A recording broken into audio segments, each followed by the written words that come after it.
Curso SQL completo, módulo de normalização de dados. Normalização de dados é um termo intimamente ligado a relacionamentos, que por sua vez é um termo ligado a chaves. Mas o que são relacionamentos e o que são chaves no mundo dos bancos de dados? Bom, relacionamentos são ligações entre tabelas, onde existe um ou mais campos em comum entre essas tabelas relacionadas, conhecidos como campos chaves. E que ainda, esse campo em uma tabela apresenta valores de referência a esse mesmo campo na outra tabela, como se fosse uma espécie de chave de identificação. Nós vamos falar um pouco sobre as chaves, que são os recursos utilizados para formar esses relacionamentos. As tabelas utilizadas pelos bancos de dados, elas são compostas por linhas e colunas, tudo bem? Algumas colunas podem apresentar características específicas de acordo com a forma em que a tabela foi construída e também levando em conta algumas características da aplicação que será construída sobre o banco de dados. Geralmente, algumas colunas são utilizadas para que a gente crie relacionamentos entre duas ou mais tabelas. E essas colunas são as colunas que nós chamamos de colunas chaves. Bom, vamos falar primeiro sobre chave do tipo primária, também chamada de primary key ou simplesmente PK, que são as iniciais do termo primary key em inglês. Quando uma coluna apresenta valores que não se repetem entre os registros, ela pode ser definida como uma chave primária. Essa característica também é conhecida como identificador único.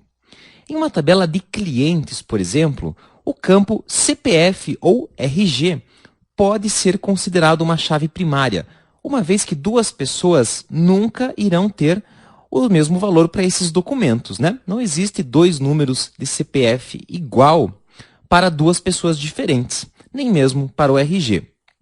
Então, nesse exemplo, observe aqui a coluna código e a coluna CPF. Nesse caso, na tabela da esquerda, CPF pode ser considerado a chave primária da tabela, a chave que identifica cada um dos registros.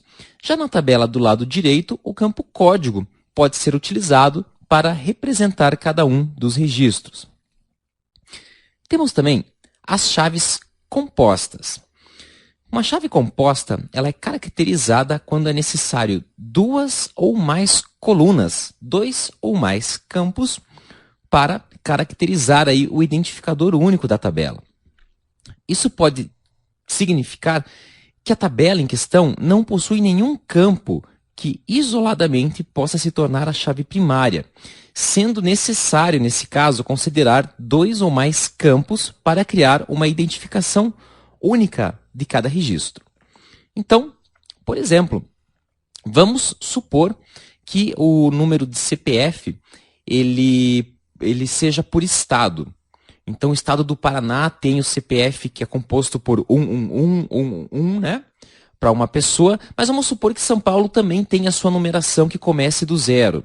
Bom, nesse caso, se fosse assim a informação do CPF, nós poderíamos definir que, para o usuário Fernando, a chave que identifica ele no sistema é uma chave composta pelo número do CPF e a sigla do estado.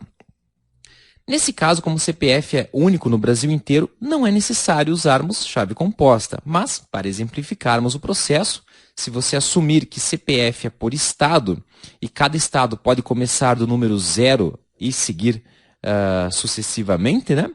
Então, a sigla do estado faria parte dessa chave, e essa chave seria do tipo composta.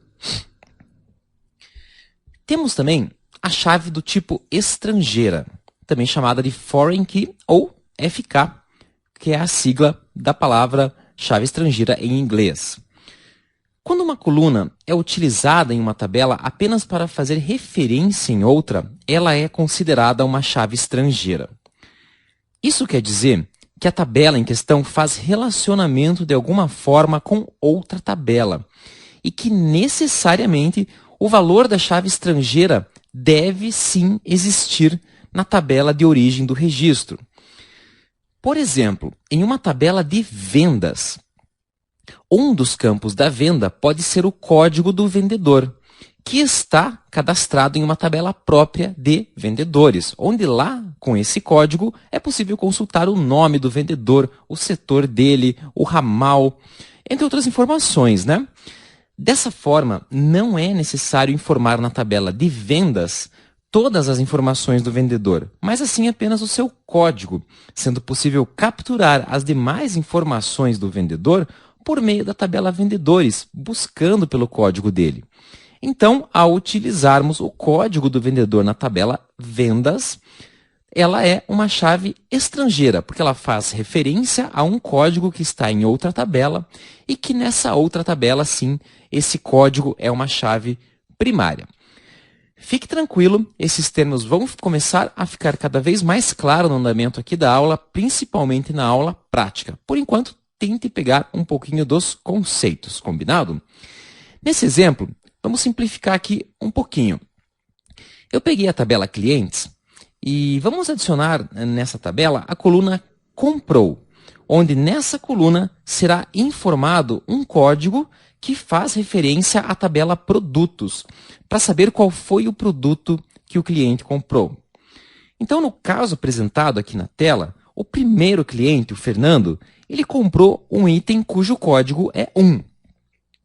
Na outra tabela, que é a tabela de produtos, na posição de código 1, temos o produto TV pelo preço de 1.000.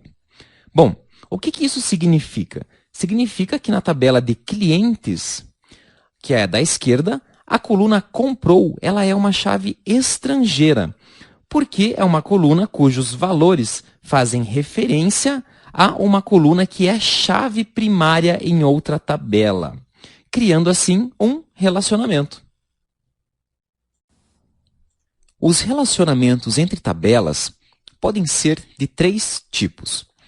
O primeiro deles é o relacionamento 1 para 1, onde para cada registro de uma tabela pode haver no máximo um registro correspondente na tabela relacionada.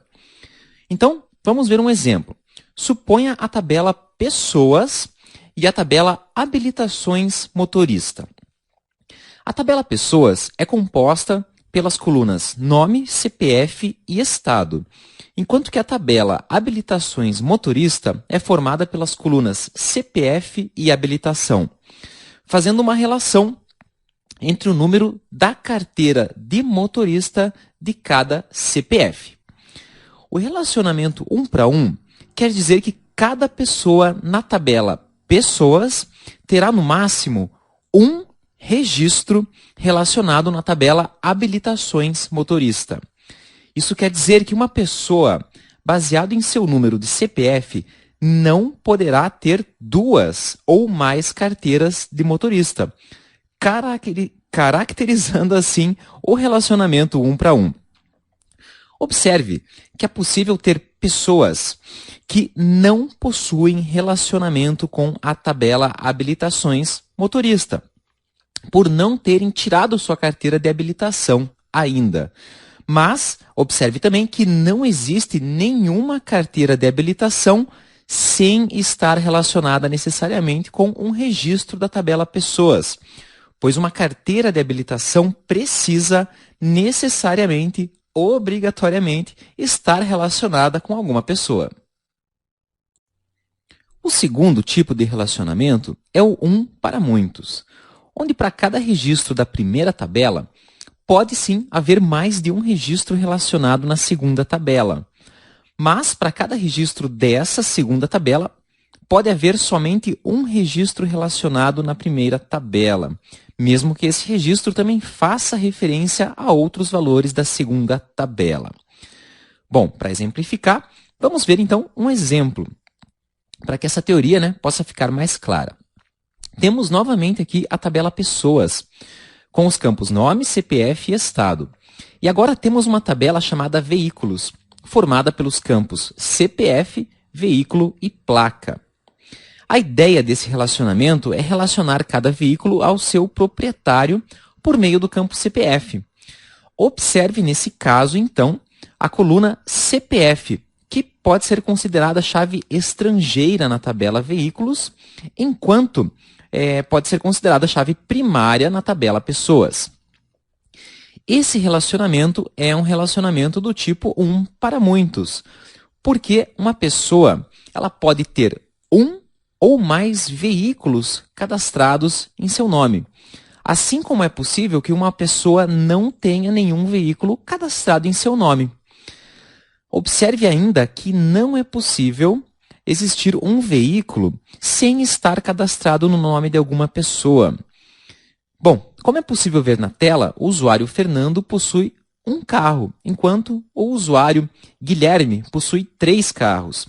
Em contrapartida, o usuário Matheus não possui nenhum carro ainda. Já na tabela Veículos, qualquer carro cadastrado deve necessariamente estar associado a uma pessoa por meio do CPF, seja o comprador do carro ou do dono da concessionária, imaginando, né, a situação de quando o carro já existe fisicamente, mas ainda não foi vendido.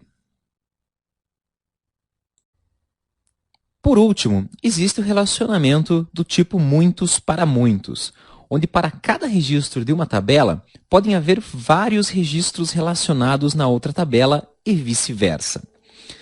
Bom, para ficar mais claro, vamos então abordar mais um exemplo. Nesse caso, vamos apresentar um exemplo utilizando a tabela Pessoas, novamente composta pelos campos Nome, CPF e Estado, e dessa vez vamos montar um relacionamento com a tabela Profissões apresentada na tela, que possui uma única coluna, listando algumas das profissões existentes no mercado. Bom, o relacionamento muitos para muitos no nosso exemplo quer dizer que uma profissão pode ser praticada por uma, 2 ou mais pessoas. Assim como uma única pessoa pode também exercer uma, 2 ou mais profissões ao mesmo tempo. Bom, nesse exemplo, o Fernando trabalha como programador, assim como o Guilherme. Então, a profissão de programador é exercida por 2 pessoas, pelo menos nesse exemplo. Já o Matheus, ele é administrador de banco de dados, mas também atua como gerente de projetos. Observe que, mesmo não existindo nesse exemplo, é possível que existam pessoas desempregadas, ou seja, que não tenha nenhum tipo de vínculo com a tabela profissões, bem como é possível que exista alguma profissão que não esteja sendo exercida por ninguém ainda. E falando um pouco sobre chaves e relacionamentos, é interessante abordar alguns detalhes para a realização de boas práticas do uso desses recursos. E a primeira recomendação sobre o uso de chaves é que os tipos dos campos dessas colunas sejam os menores possíveis, visando economia de espaço de armazenamento no computador e facilidade de processamento também pelo computador. Nesse exemplo, o campo CPF dos clientes pode ser considerado a chave primária da tabela Pessoas e chave estrangeira na tabela Veículos. Contudo, CPF tem 14 caracteres, se contar com os pontos e traço. Uma sugestão de melhoria seria criar para cada usuário um identificador próprio no sistema. Pode ser um número sequencial, iniciando em 1 e sendo incrementado a cada novo usuário, por exemplo. Nesse caso, caso o sistema possua 999 mil usuários, estamos falando de um campo com apenas 6 casas, economizando espaço em disco quando comparado ao uso de CPF. E tendo a coluna CPF sendo utilizada como chave estrangeira na tabela Veículos, né? Ao invés de uma coluna de tamanho menor. Bom, outra vantagem de utilizarmos identificadores próprios como contadores numéricos, ao invés de campos conhecidos do cliente, como CPF, por exemplo, é justamente o fato de isolarmos as chaves dos dados dos clientes, tornando, então, elas transparentes para o usuário. Observe que se utilizarmos CPF das pessoas como chave primária, mais cedo ou mais tarde poderíamos ter algum tipo de problema com pessoas que precisem se cadastrar no sistema, mas que ainda não tenha tirado o seu CPF, por exemplo.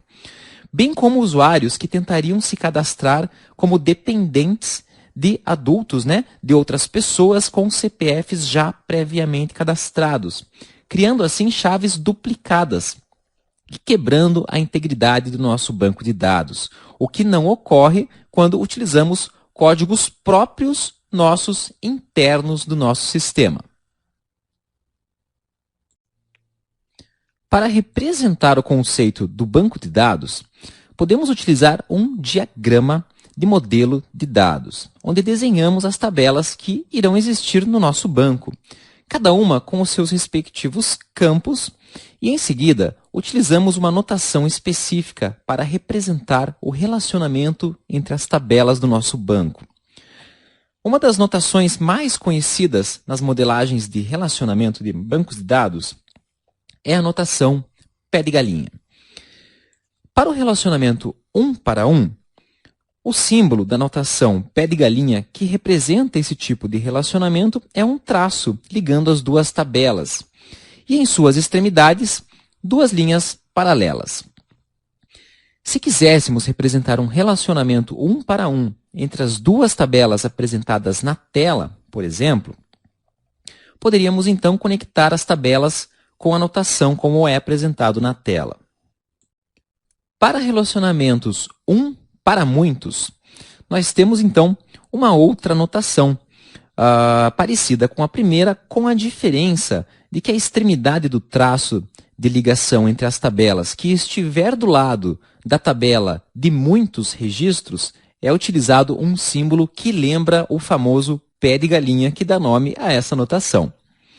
Bom, e se quiséssemos, né, fazer um exemplo de 1 para muitos entre duas tabelas, como está apresentado na tela, podemos então conectar essas tabelas com essa notação especificada. Observe que nesse exemplo, nós estamos informando que para cada registro da tabela 1, poderá existir um ou mais registros na tabela 2. Mas para cada registro da tabela 2, existirá no máximo um registro na tabela 1.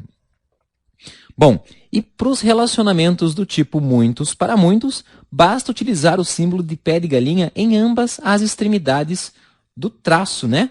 É bem fácil e intuitivo. Se quiséssemos, então, representar na tela um relacionamento muitos para muitos entre as duas tabelas, basta fazer como está apresentado na tela, utilizando o pé de galinha em ambas as extremidades do traço de relacionamento entre as tabelas. Para quem nunca trabalhou com bancos de dados relacionais antes, pode parecer uma boa ideia criar as tabelas que fazem tudo no sistema, para organizar os seus dados. Você já deve ter pensado nisso em alguns dos exemplos que já foram apresentados aqui no curso. Porém, essa prática ela não é recomendada por vários motivos, e entre eles é que esse tipo de tabela que traz todos os campos de tudo gera anomalias no banco de dados que causam alguns problemas no banco. Existem 3 tipos de anomalias de bancos de dados. O primeiro deles, o primeiro tipo de anomalia que pode ocorrer é a de inserção, que impede a inclusão de registros no banco devido à falta de dados. Vamos imaginar, por exemplo, uma tabela chamada sócios e planos, composta pelos campos ID, nome, plano de TV e valor. Essa tabela armazena os dados das pessoas que se tornaram sócias de uma operadora de TV a cabo. E na mesma tabela tenta armazenar o nome do plano ao qual a pessoa se associou. Suponha que você tenha criado um novo plano de TV para essa operadora. Como introduzir o nome desse plano nessa tabela, sendo que, tecnicamente, nós temos que cadastrar o nome do cliente junto com o nome do plano? Não dá enquanto ninguém fizer a contratação desse plano novo, certo? Isso é uma anomalia de inserção. Enquanto um cliente não comprar o novo plano, você não poderá armazená-lo na tabela para consulta de outros sócios. Uma solução para essa anomalia seria separar as informações, então, de sócios das informações de plano de TV em 2 tabelas distintas. Bom, o segundo tipo de anomalia que pode ocorrer é a anomalia de exclusão, que impede que um registro seja excluído devido ao fato de estar relacionado com outras tabelas. Bom, vamos considerar o mesmo exemplo apresentado anteriormente, já corrigido, né? Separando as informações em tabelas distintas. E nesse caso, nós temos a tabela, então, sócios, com os campos ID, nome e plano de TV. E também temos a tabela planos, com os campos plano de TV e o valor existente. Nesse exemplo, o problema que ocorre é que a anomalia é justamente a anomalia de exclusão. Observe que se quisermos excluir algum plano de TV, o que nos impede é que o plano em questão pode estar sendo utilizado por diversos registros na tabela sócios.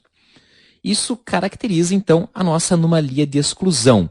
Ou seja, eu excluo um plano, mas sócios continuarão cadastrados com esse plano, que não terá mais como consultar o seu valor na tabela planos, pois ele já terá sido excluído. Bom, e só comentando sobre a anomalia de inserção, nesse caso, eu posso cadastrar na tabela planos um novo plano que a minha operadora de TV está lançando, mesmo sem ter nenhum usuário ainda contratado ele, porque a tabela planos ela é independente, ela apenas vai dizer que existe um plano e o custo desse plano. Bom, mas além desses dois tipos de anomalia, existe ainda o terceiro tipo, que pode ocorrer, que é a anomalia de alteração. Ainda, nesse mesmo exemplo, observe que além de não podermos excluir algum plano de TV, também não podemos alterar o nome do plano, sem necessariamente termos que alterar todos os registros que utilizam esse plano na tabela sócios. Para resolver esse tipo de anomalia, é recomendado criar uma chave interna para cada objeto do seu banco de dados, de forma que os campos fiquem acessíveis pelos usuários e possam ser alterados sem impactar nos relacionamentos dos registros em questão. Se trocarmos o nome do plano para um ID do plano na montagem do relacionamento entre as tabelas, podemos facilmente alterar o nome do plano quantas vezes quisermos com uma única operação, pois o relacionamento com a tabela sócios será assegurado, né? Feito pelo campo ID. É por isso que eu comentei nos slides anteriores que é importante que as suas chaves sejam dados internos do seu sistema, porque tudo que for dado externo, ou seja, um dado de posse do usuário, que ele saiba o valor, pode ser que ele precise alterar para frente, e isso vai impactar os relacionamentos das suas tabelas. Portanto, usar códigos internos no sistema para criar os relacionamentos é sempre uma ótima opção. A ação de separar as diferentes informações em tabelas distintas é o que se chama de normalização de bancos de dados. São ações voltadas para evitar que haja o aninhamento de tabelas, que é um termo utilizado para as tais tabelas fazem tudo. Redundância de dados também e também para possíveis inconsistências no seu banco. Tudo isso é feito para evitar as anomalias dos bancos de dados. Outro benefício que a normalização de dados traz para o seu banco é que ela facilita a manutenção. Ela também maximiza a performance do servidor onde está o seu banco, pois os dados eles estarão em um formato de melhor manipulação pelo banco de dados. E tudo isso ajuda também a manter a integridade dos dados do seu banco. Esse termo, normalização de bancos de dados, é o nome que dá a um processo criado em 1970 pelas 5 formas normais. Na prática, depois de trabalhar com bancos de dados por um tempo, você já vai conseguir fazer a normalização dos bancos de dados de uma forma intuitiva. Mas para quem ainda não conhece a normalização dos bancos de dados, existem então essas 5 formas normais, que são os passos que descrevem o que deve ser feito para organizar os dados no seu banco da melhor forma possível. Quando falamos, então, em normalizar um banco, estamos falando diretamente em aumentar o número de tabelas existentes no seu banco. Para quê? Para que a gente desmembre aquelas tabelas fazem tudo em tabelas mais específicas. Bom, o que isso afeta no seu banco? Mais tabelas podem aumentar a manutenção e comprometer, talvez, a performance do seu banco de forma inicial. Mas, geralmente, melhorar o banco nesse quesito, no médio e longo prazo, você terá um aumento da performance do seu banco. Ou seja, ele vai ficar melhor do que ele é hoje. Portanto, as formas normais e a normalização de dados devem sim serem utilizados, mas com bom senso, tá? A normalização de dados pode transformar uma tabela em 2, em 5 ou em 10, dependendo da complexidade do seu projeto. Então, isso acaba dependendo também um pouquinho da intenção, né, e da boa fé e do bom senso também do desenvolvedor. Das 5 formas normais existentes, basicamente as 3 primeiras já resolvem todos os problemas que o seu banco poderá vir a ter. A primeira forma normal, também conhecida como 1FN, diz que cada linha de tabela do seu banco deve representar um único registro e que cada célula de tabela deve conter apenas um único valor. Bom, vamos começar o nosso exemplo apresentando a tabela Faz Tudo, que não está normalizada, nem mesmo está na primeira forma normal. A tabela Locações, ela não está na primeira forma normal por 2 problemas. O primeiro é que cada linha não está representando necessariamente apenas um registro. Observe que a primeira linha está representando 2 locações, ao invés de apenas uma, por meio dos filmes Alien e do filme A Caverna. Nesse caso, são 2 registros que estão sendo gerenciados por uma única linha. Além disso, cada célula da tabela deveria conter um único valor. No caso da coluna Locações, além do título do filme que está sendo alugado, a ser apresentado, estamos armazenando também outros valores, que é o caso do gênero do filme, na mesma célula. Isso demonstra que até mesmo a terceira linha da tabela, onde o usuário alugou somente um filme, existe uma inconsistência com as regras da primeira forma normal. Por quê? Porque tanto o título quanto a categoria estão sendo apresentados em um mesmo campo. Bom, para a gente converter a tabela Locações para a primeira forma normal, é necessário fazer algumas alterações. A primeira delas é desmembrar o campo Locações em 2 campos, campos Locações e Categoria. A diferença é que o campo de locações da nova tabela, ele vai fazer o quê? Ele vai armazenar apenas o título do filme, enquanto que o campo categoria ficará responsável em informar qual é o gênero, então, do filme alugado. Outra alteração que tivemos nessa tabela é que para cada filme alugado, na nova tabela, uma nova linha é gerada. Isso caracteriza um novo registro. Note que na primeira tabela Faz Tudo, nós temos 3 linhas, enquanto na primeira forma normal, essas mesmas 3 linhas, com as mesmas informações, se tornaram agora 5 linhas. Isso porque para cada filme alugado por cada usuário, uma nova linha é adicionada na nova tabela Locações. Nesse caso, então, podemos afirmar que a tabela Locações atende agora os requisitos da primeira forma normal.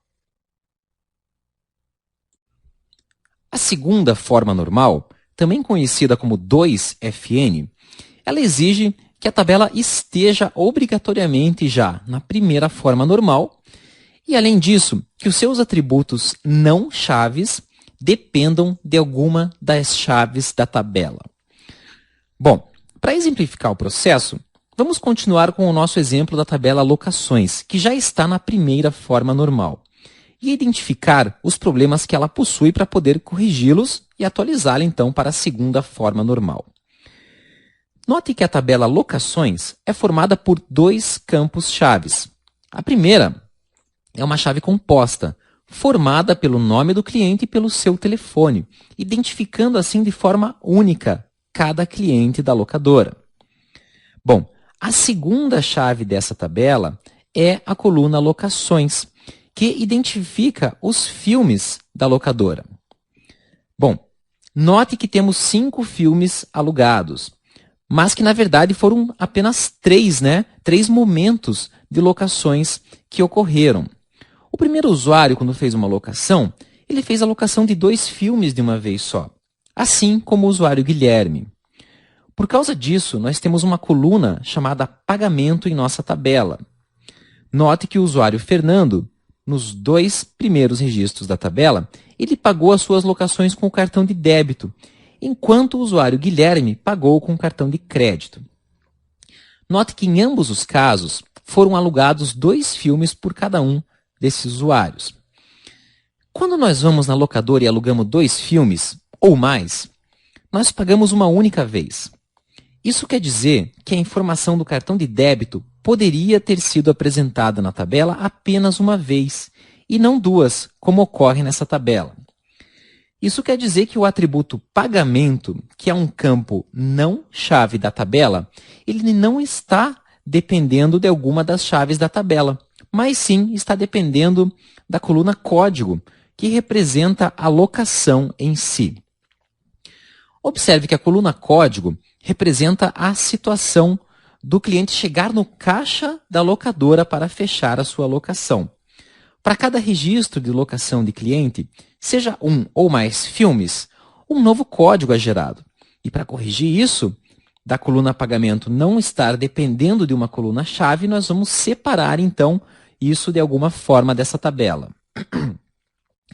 Vamos recriar a tabela locações novamente, mas que tenha o código da locação como chave primária. E que nessa tabela também tenhamos como relacionar a locação com o cliente. Então, nessa tabela, nós também temos os campos que identificam o cliente como uma chave composta.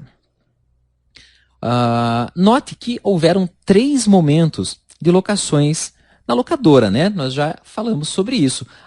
Esse primeiro momento foi do usuário Fernando, que pagou com seu cartão de débito. Note que agora essa informação não aparece mais de forma redundante ou duplicada. Assim como o usuário Guilherme pagou sua locação com cartão de crédito e também não aparece essa informação mais duplicada.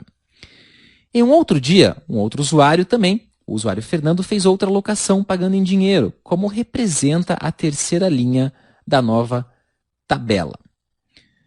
Bom, o pagamento agora depende da chave da tabela locações, indicando que a tabela está na segunda forma normal. Note que temos também nessa tabela o saldo do cliente, que depende da chave composta que identifica um cliente. Até o momento, a tabela locações está na segunda forma normal, ou seja, ela deu mais um passo na sua evolução. Para poder identificar quais filmes cada usuário alugou, é necessário, então, criar uma nova tabela, que eu estou chamando de tabela detalhes, que informa, baseado no código da locação, quais foram os filmes alugados naquele pedido.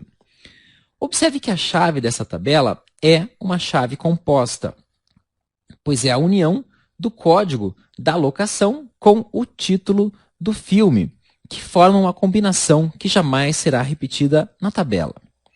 Dessa forma, o campo categoria, que não é um campo-chave, depende da chave composta, mantendo a regra da segunda forma normal.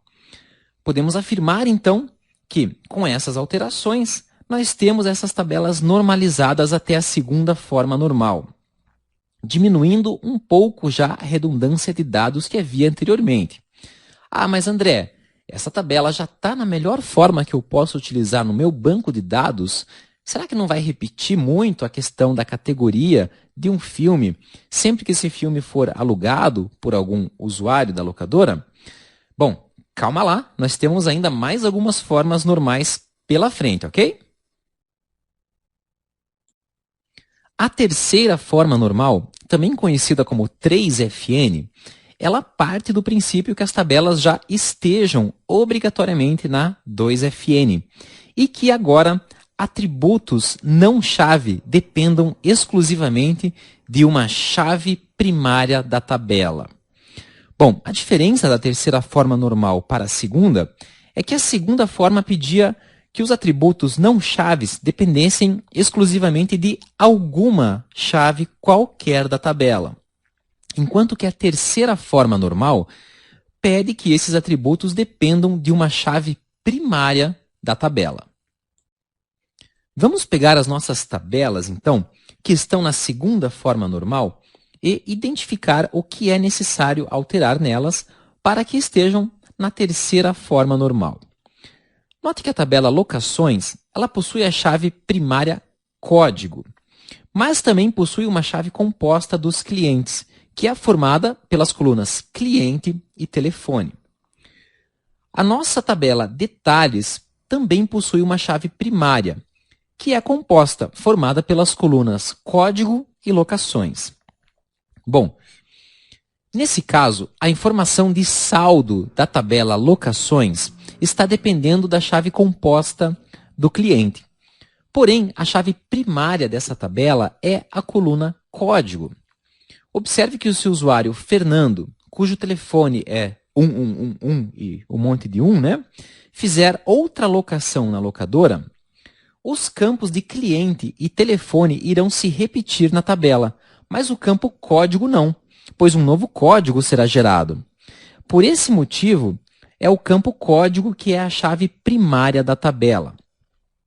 Bom, como fazer então para que o saldo do cliente dependa exclusivamente da chave primária da tabela? Será necessário desmembrar essa tabela em duas outras tabelas.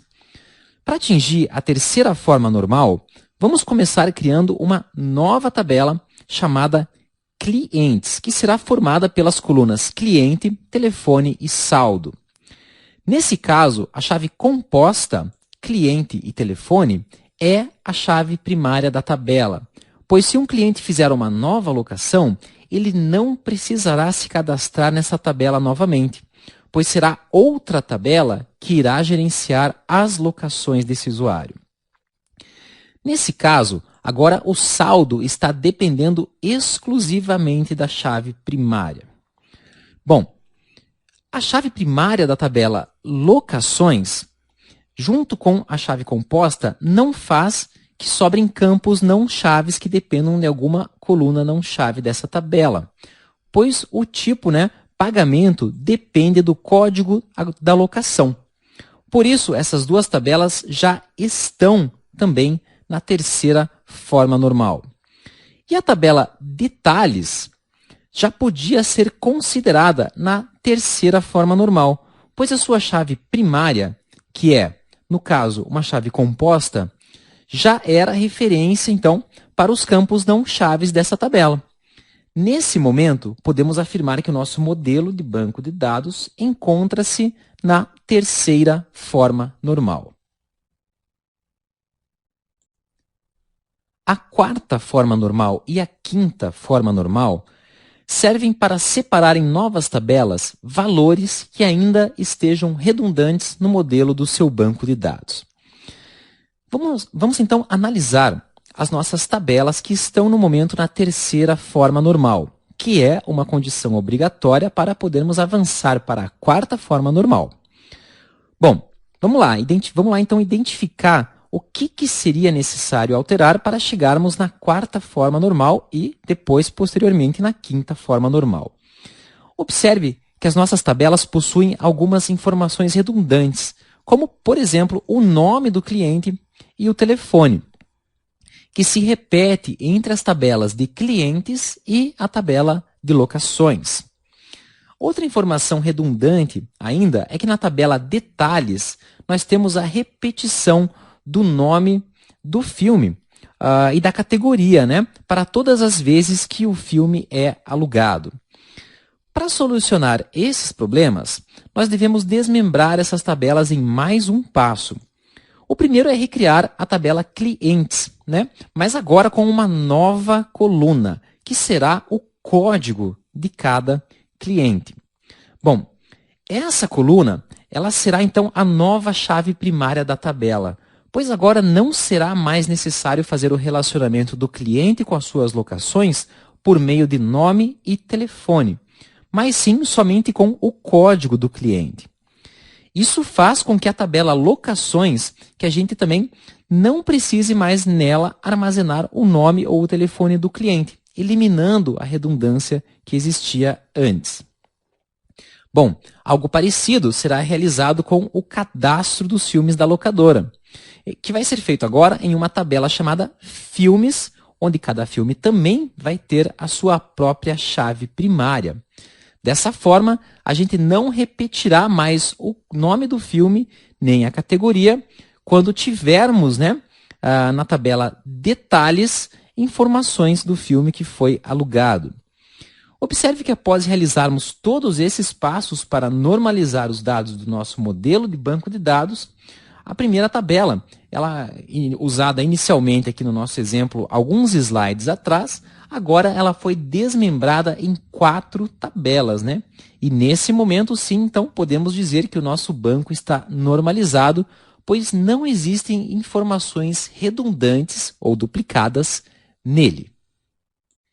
Bom, e como é que ficou, então, todo esse modelo, Observe que a tabela clientes tem um código que representa cada cliente, C1, C2, C3, e a tabela locações representa o que cada pedido da locadora teve, foi composto. Então, por exemplo, a locação L1 foi feita pelo código de cliente C1, ou seja, Fernando, E ele pagou com cartão de débito. Ah, mas tudo bem, e essa locação 1? Que filmes compõem essa locação? Então, procuramos na tabela Filmes tudo que está relacionado, na tabela Filmes não, na tabela Detalhes, tudo que está relacionado com a locação L1. Então, temos na tabela Detalhes, que está mais à direita da tela, 2 registros, L1, F1, L1, F2.